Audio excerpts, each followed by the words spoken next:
Bonjour, comme bien des personnes, vous avez un four moderne et vous ne savez pas comment faire pour démonter les fenêtres des portes des fours pour les nettoyer. Alors en fait c'est très simple. Pour cela, il vous suffit d'ouvrir votre four. Allez sur les charnières qui permettent à votre four de s'ouvrir et de se fermer. Décrochez, vous voyez, là c'est comme ça. Avec un petit tournevis plat, on défait une petite charnière qui sont fait exprès. On fait pareil de l'autre côté. On vient positionner les charnières sur la petite butée ici. Ah, par contre, ensuite, on vient juste tirer dessus. Voilà. Et voilà, votre porte de four est défaite. Ensuite, avec un deuxième tournevis, on vient défaire les vis qu'il y a sur les côtés. Alors cherchez, hein, ça peut, c'est pas suivant le four, ça peut être dans différents endroits.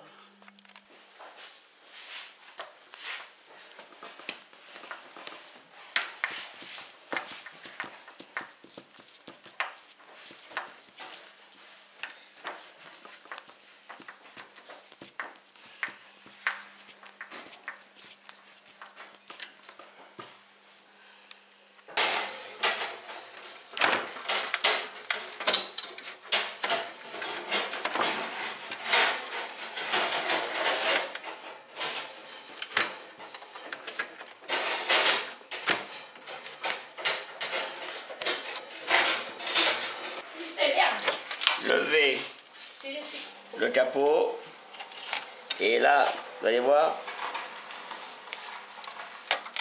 la petite pareille est mise comme ça, vous la défaites avec les pouces, pareil de l'autre côté, et plus qu'à enlever la plaque et la nettoyer.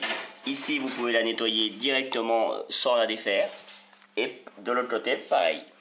Donc alors on fait comment là?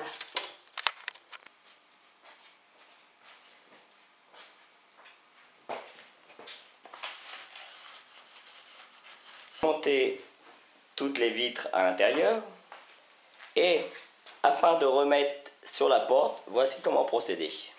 Venez remettre votre porte dans les crochets initiales, ouvrez un petit peu votre porte, remettez les crochets, alors on va essayer, voilà, remettez les crochets qu'on avait enlevés au préalable au départ. Voilà. Essayez votre porte. Et voilà. Votre porte est remise. C'est propre. Voilà. J'espère que cela vous aura aidé. À bientôt pour de nouvelles vidéos. Bonjour, bienvenue sur Comment fait-on. Aujourd'hui, pas de cuisine, pas de pâtisserie pour ceux qui me connaissent, mais un petit peu de bricolage et plus exactement, je vais faire avec vous une dalle en béton extérieur. Alors vous allez voir, il y a quelques trucs à faire, mais c'est à la portée de tout le monde. Évidemment, j'insiste sur le fait que je ne suis pas un professionnel, je suis un particulier simple qui essaye juste de montrer à tous qu'on peut faire des choses par soi-même à partir du moment où il n'y a pas de risque. Évidemment, une dalle de maison, ça doit être fait par un professionnel. Une dalle de jardin, comme ça va être le cas aujourd'hui, vous pouvez le faire par vous-même. Je vous explique comment faire. C'est parti!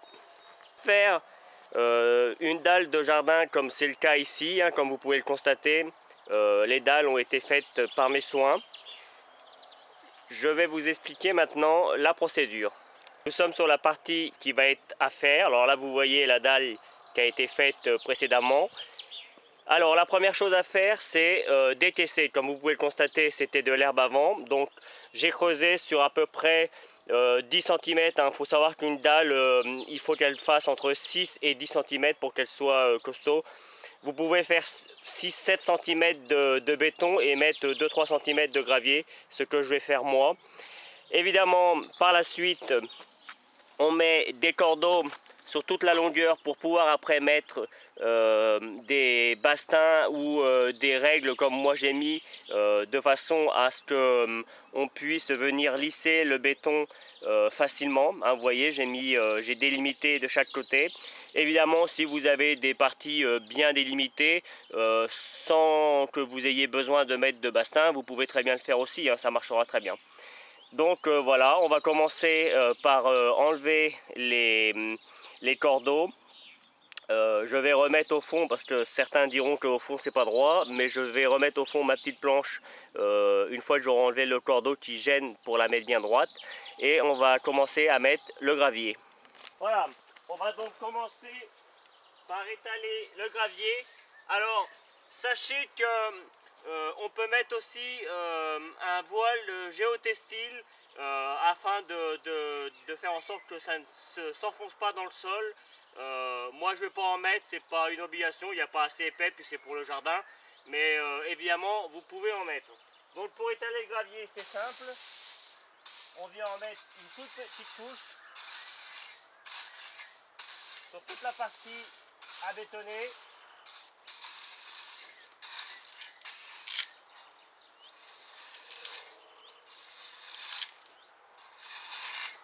Et on fait cette opération. On fait cette opération sur toute la longueur. Si vous voulez le géotextile, n'hésitez pas à demander dans un magasin de bricolage, ils vous renseigneront.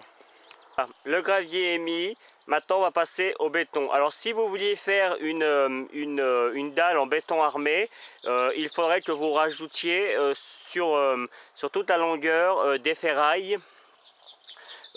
Pour le jardin, c'est pas vraiment nécessaire. Comme je vous ai fait voir tout à l'heure, les dalles que j'ai faites, moi ça fait 5 ans qu'elles sont faites déjà, celles-là.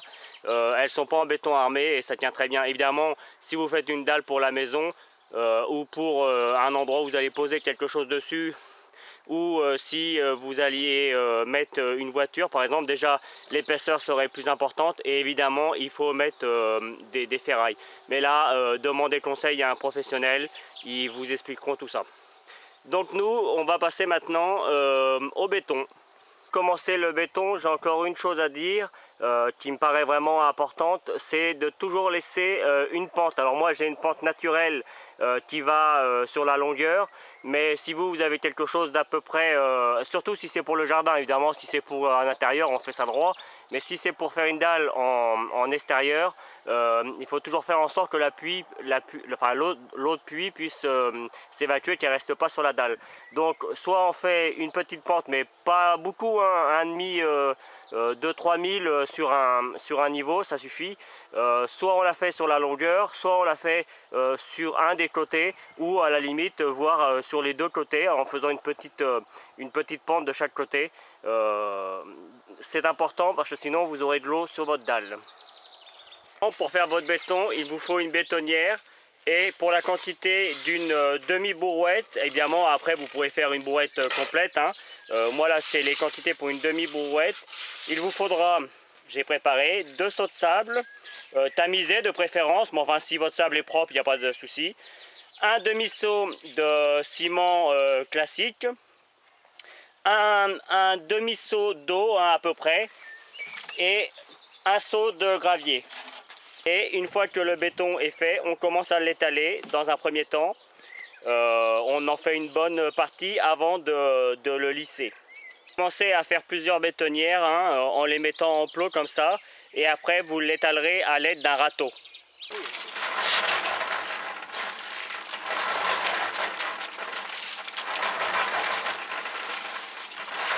Voilà, et on continue comme ça, à chaque fois qu'on met un petit peu de béton.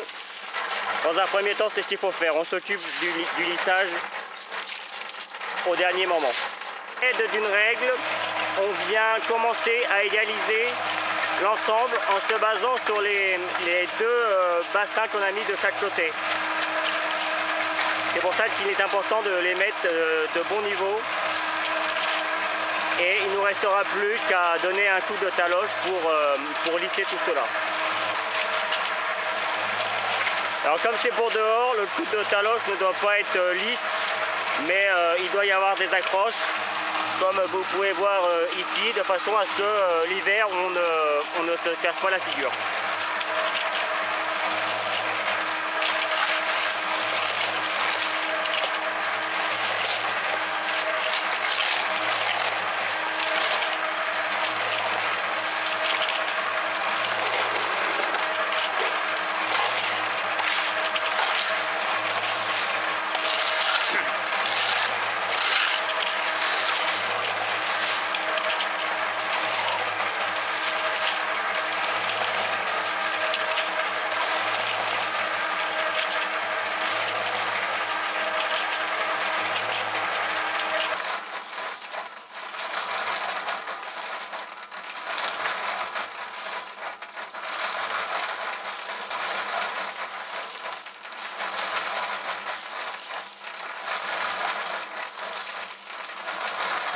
Alors je suis aidé de mon frère, ancien maçon, donc il connaît un petit peu. Mais enfin, j'insiste quand même sur le fait que ça reste amateur.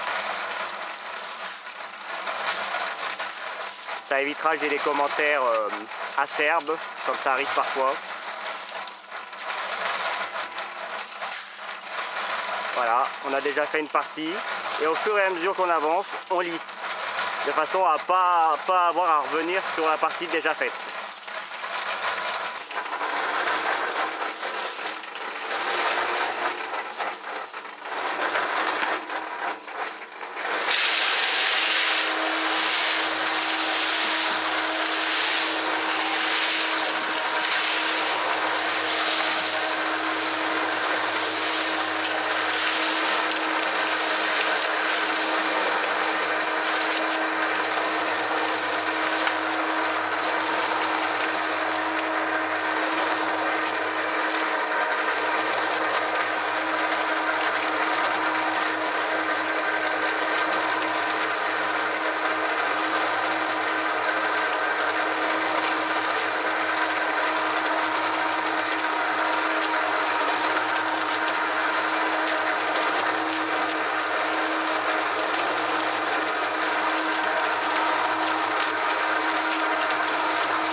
On arrive à la fin de notre dalle.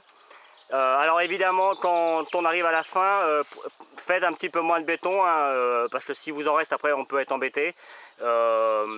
Donc quand on arrive aux 3/4, après on y va petit à petit pour être sûr de ne pas avoir une quantité de béton qui vous reste sur les bras. Dernière chose, j'insiste sur le fait que quand on fait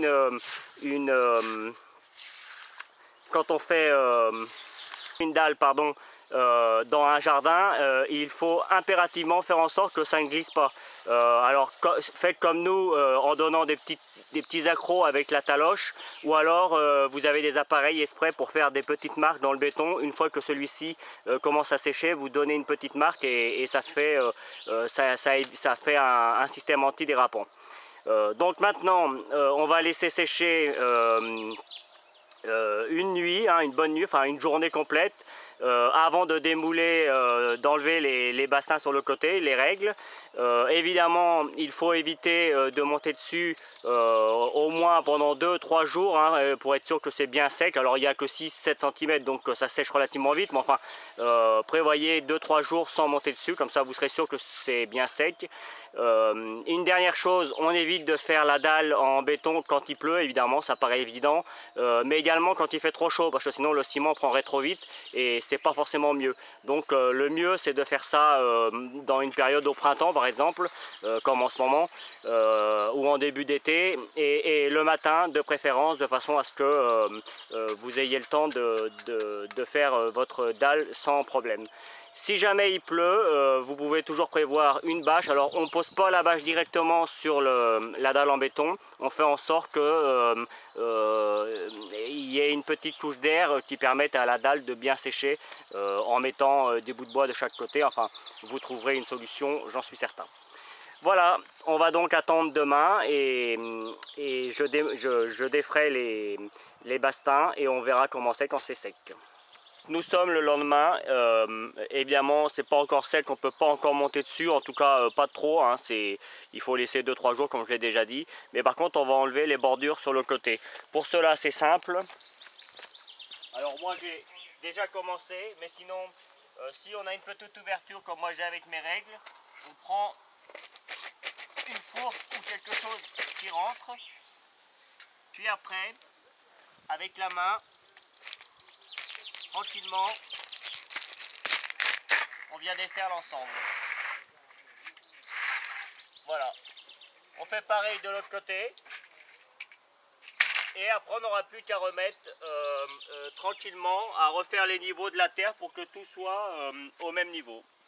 Voilà, j'espère que ça va vous servir pour faire prochainement vos dalles.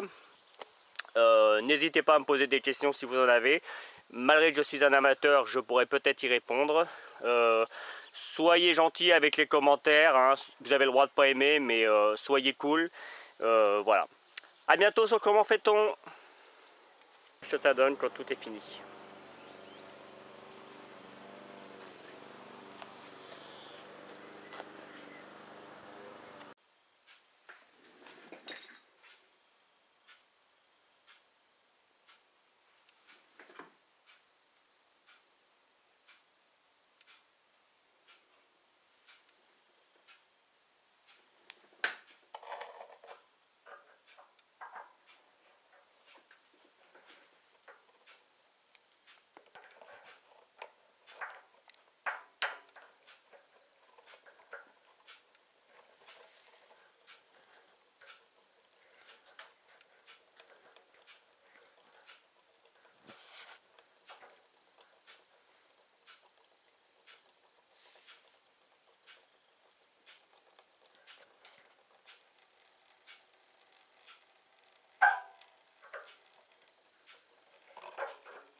Aujourd'hui, carrelage dans la maison.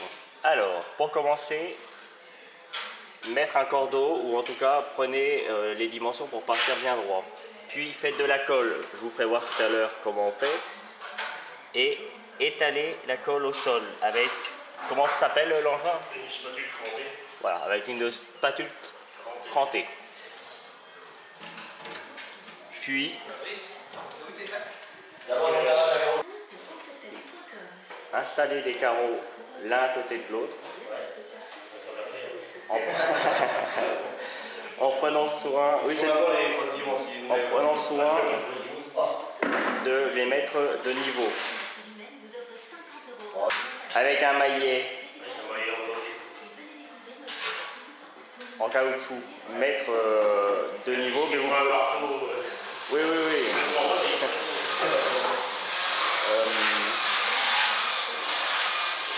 Taper dessus pour les mettre de niveau.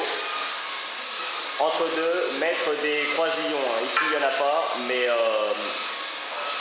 mettez-en de préférence. Voilà. Des petits coups pour le mettre de niveau et en plus enlever la colle.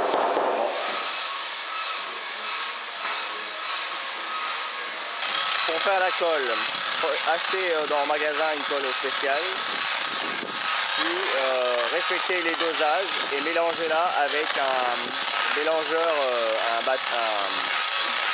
un mélangeur Esmec. Il faut que la colle soit de bonne consistance, c'est important. Tu sais que quand je les ai amenés, la bagnole a tué. J'ai coupé la bagnole, bah ça pèse. Le mec, j'avais ma petite prenant, le mec il a mis ça sur le paillettement. Il dit on va se bon, on va mettre ça direct dans la main. Il a essayé. Les roues à plat vraiment. Ouais, c'est lourd, hein. Bah oui, Tu prends laquelle pour mettre sur les carreaux? Tu prends laquelle? Ouais. il y avait encore une petite. Ah ouais, Ça va. tu fais les gros.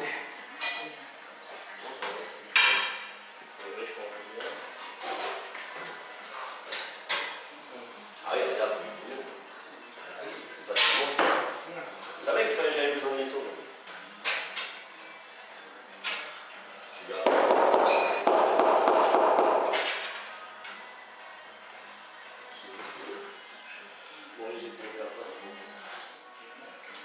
Colle pour carrelage. Ah oui, je lui ai donné le... Ouais, mais tu sais, la brosse, c'est des vrais. Ah ouais? Attends, il semble Même si tu l'as acheté au même endroit, ils vont quand même savoir. Non, non, mais c'est des vrais. Que ce soit de la colle ou du carreau. De toute façon, c'est les mêmes sacs. Ouais. Tu vas prendre là-dedans, genre faire un sac? Enfin, un truc. L'autre fois, il était midi à un quart, le mec, il va pas aller chercher la bagnole. Ah, oui, c'est bien. Ah, attention. Qu'est-ce qu'il y a là-dessus? Je dis l'autre là. J'avais pas entendu. Ah ouais, moi j'aurais été billets. Hein. Et ça paraît pas, mais 5 € par sac. On voit. On continue tout le temps après. Il suffit de respecter C'est là que tu les vois qu'ils ont de la barre. joints.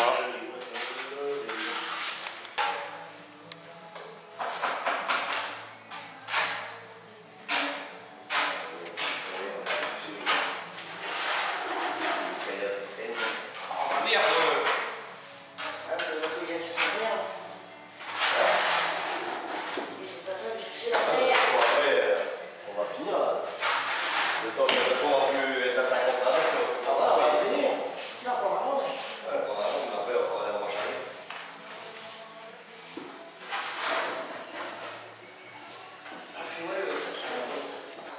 Finir de mettre les carreaux Et par contre, on va avoir et une faire coupe les coupes comme ça. On dit comme ça. pour faire la finition. Ouais, parce que là, Parce qu'au départ, Et voilà, résultat fini. Alors je ne vais pas vous faire voir de l'autre côté parce que comme ça vient juste d'être fait, je ne peux pas monter dessus évidemment. Laissez environ 2 jours pour que ça sèche bien et faites les joints. Et je vous ferai voir pour les joints. Bonjour. Comment fait-on aujourd'hui? Vous donne une petite astuce pour désinfecter vos matelas avec des produits 100% naturels.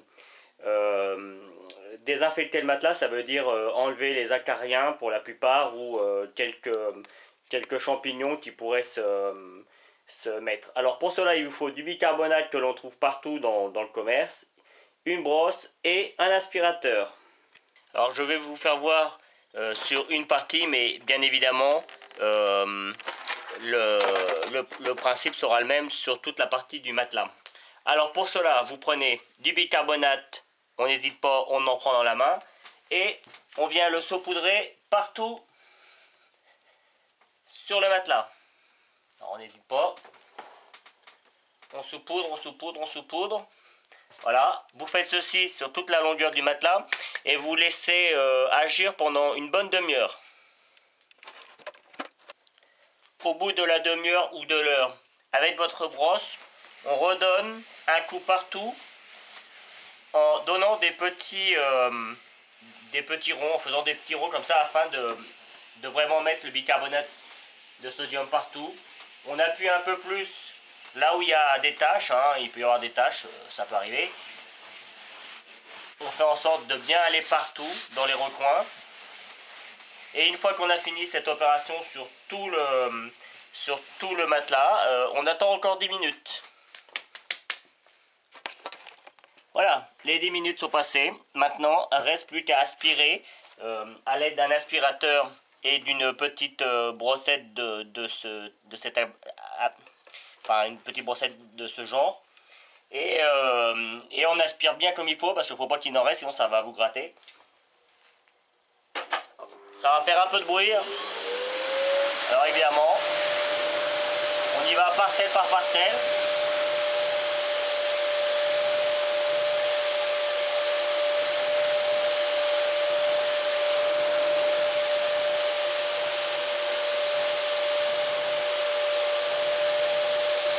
Alors je vous fais voir juste un instant. Et vous faites comme ça sur toute la partie de votre matelas et celui-ci est désinfecté pour... vous pouvez faire cette opération une fois tous les ans, ça suffit. Évidemment, si vous avez un vapo, ce que moi je vais faire, un vaporetto avec de la vapeur, c'est donner un coup de vapeur en plus. De cette manière, vous êtes sûr que tout est bien nettoyé.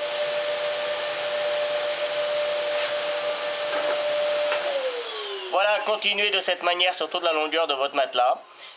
Comme je disais, passez un coup de vapeau si vous en avez un, mais bon, sinon, de cette manière, ça suffira pour désinfecter. Évidemment, vous pouvez faire la même chose avec votre tête d'oreiller, hein, c'est ce que j'ai fait. C'est la même opération. Voilà, à bientôt pour de nouvelles aventures sur Comment fait-on ?